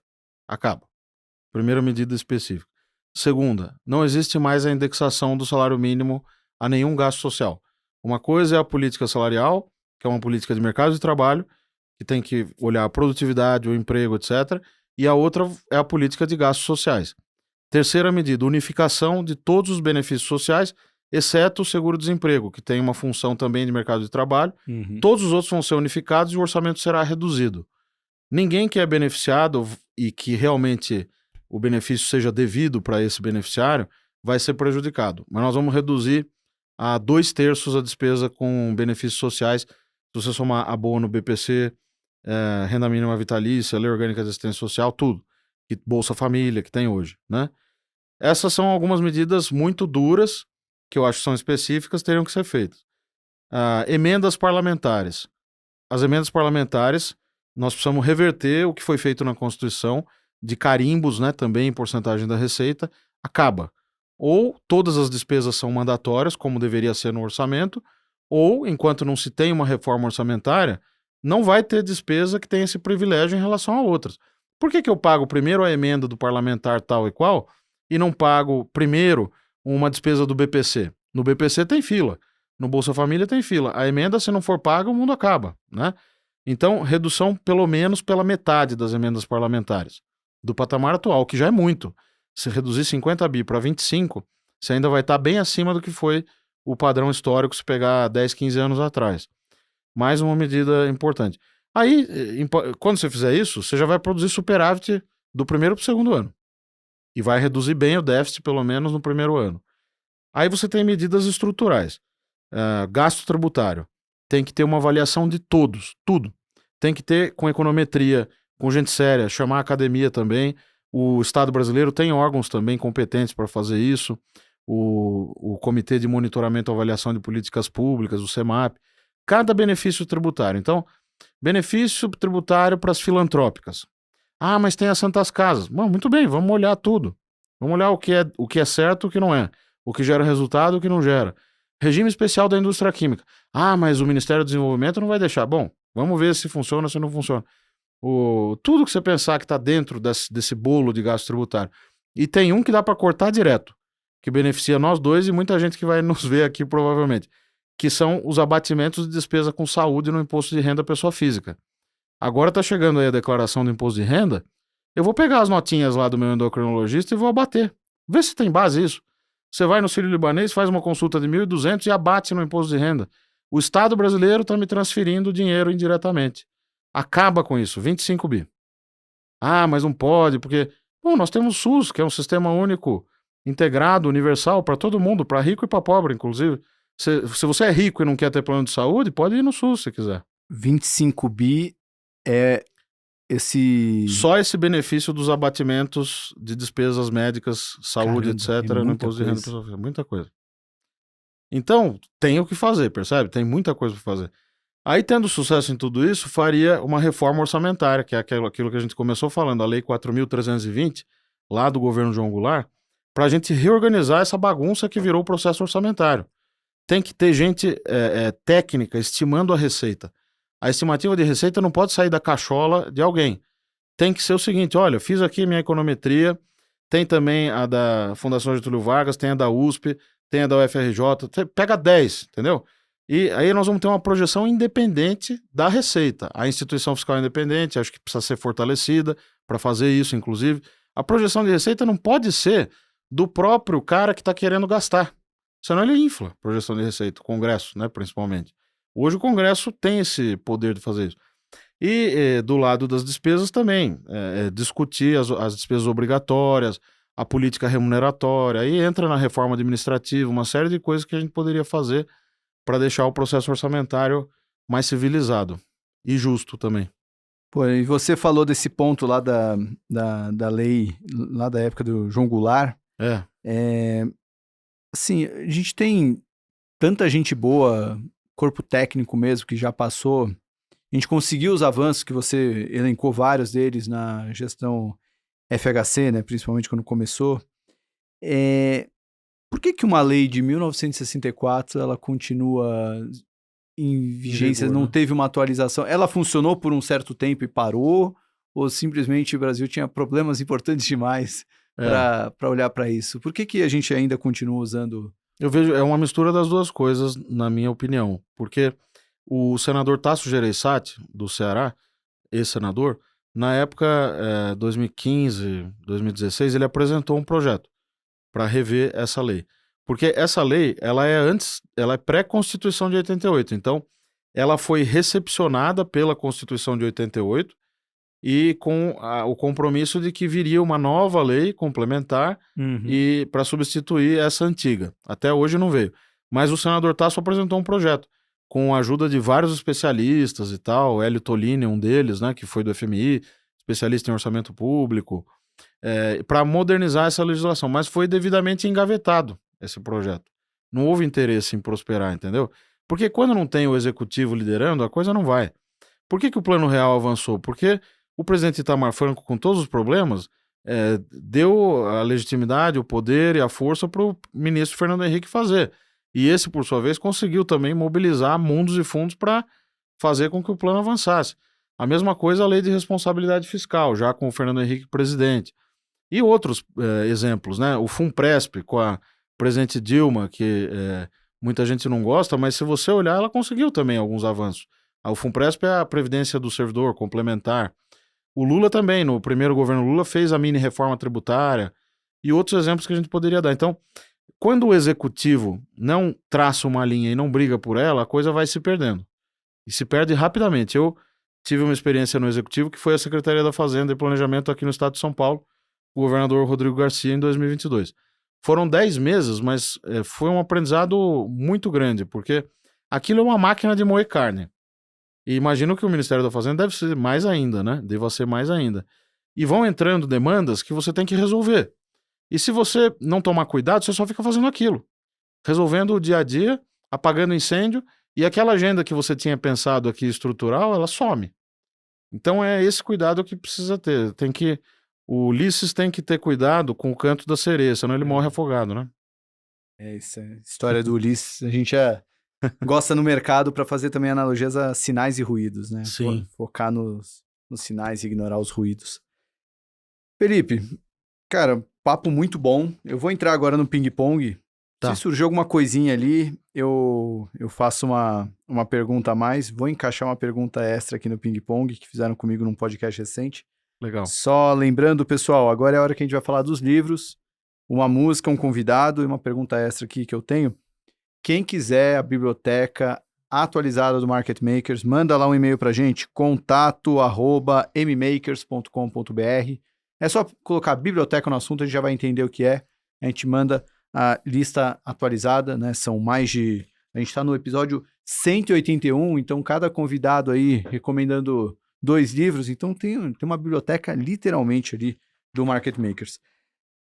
Bom, dos livros, eu queria primeiro um livro do seu assunto. A gente fala livro de mercado, mas seria um livro da sua área, um livro pode ser economia, finanças públicas, enfim, um livro...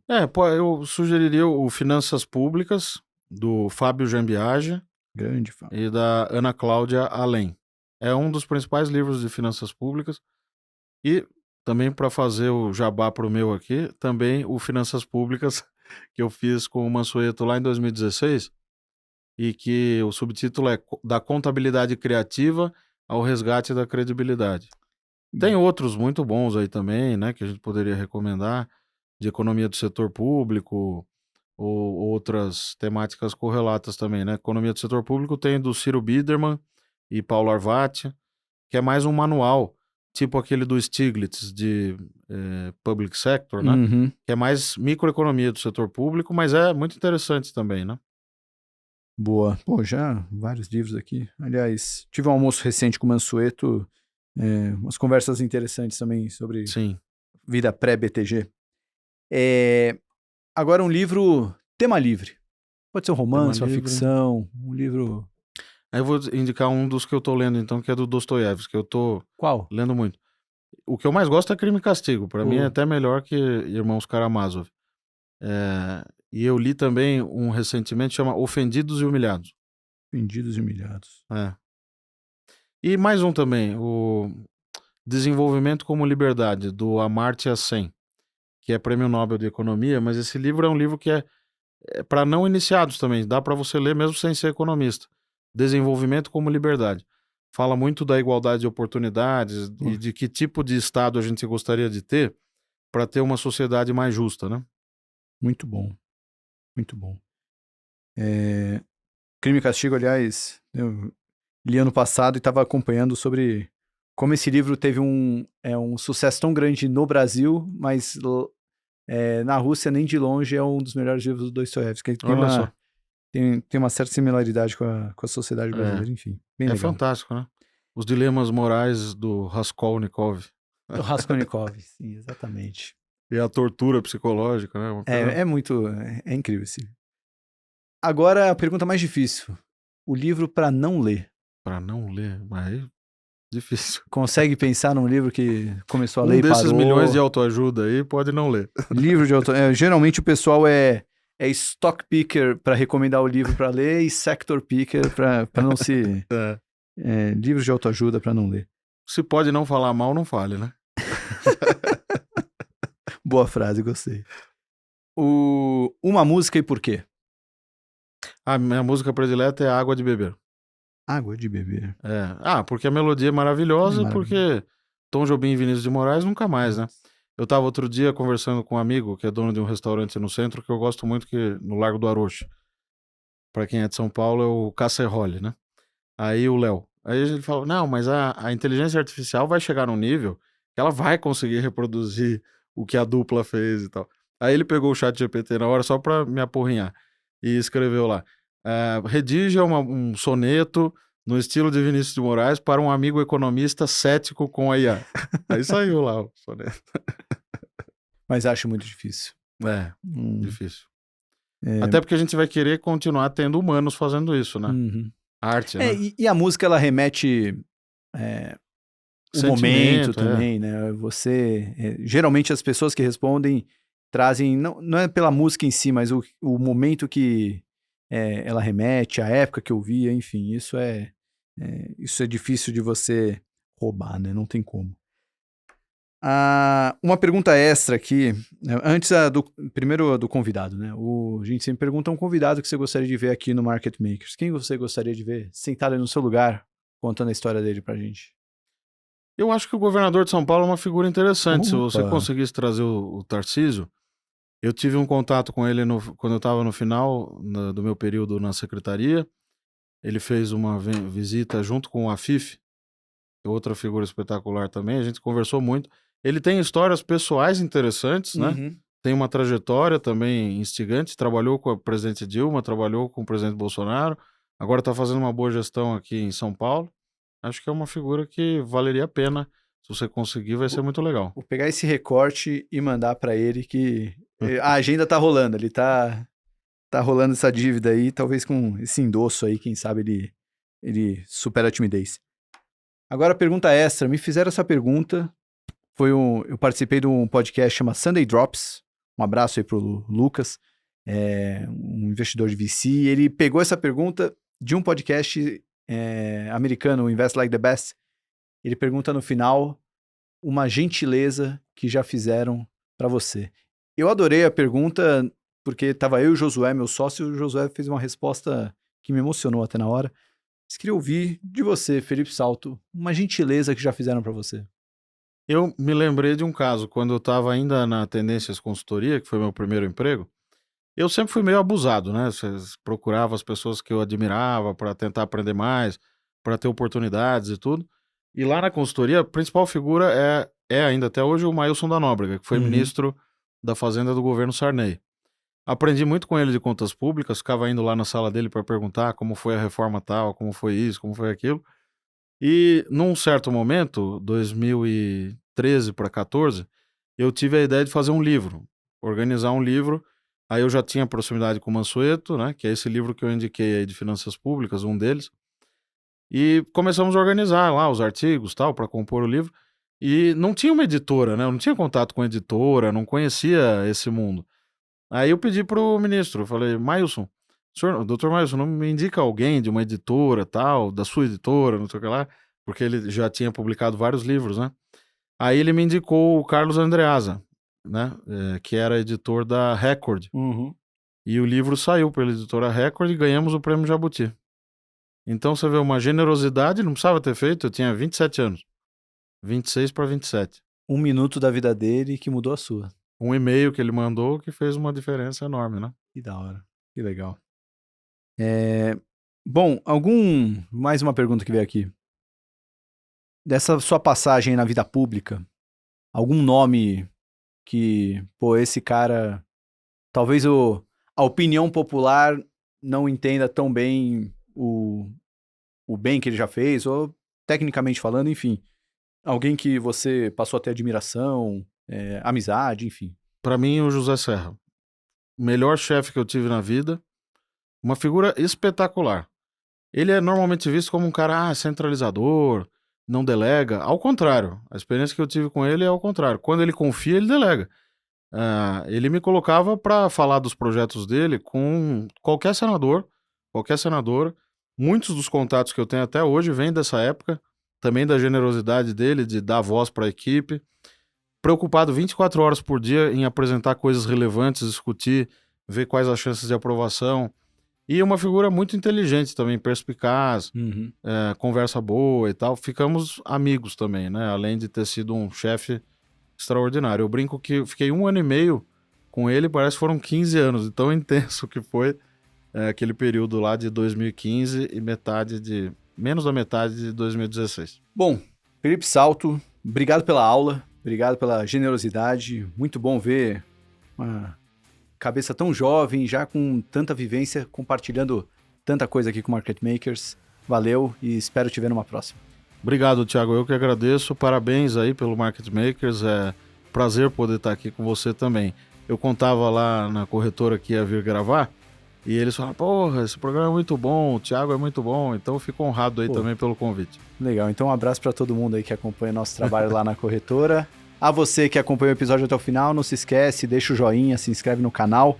E lembrando, M3 Club, a nossa fraternidade de investidores, vai reabrir dia 24 de fevereiro. Lá você fica mais perto de nós, pelas reuniões que a gente faz presencial e online, pelo grupo de WhatsApp que a gente tem e também acompanhando a nossa carteira de ações do Market Makers. O link está aqui na descrição do vídeo ou do podcast que você está ouvindo para entrar na lista de espera e ser avisado quando o M3 reabrir. Até a próxima e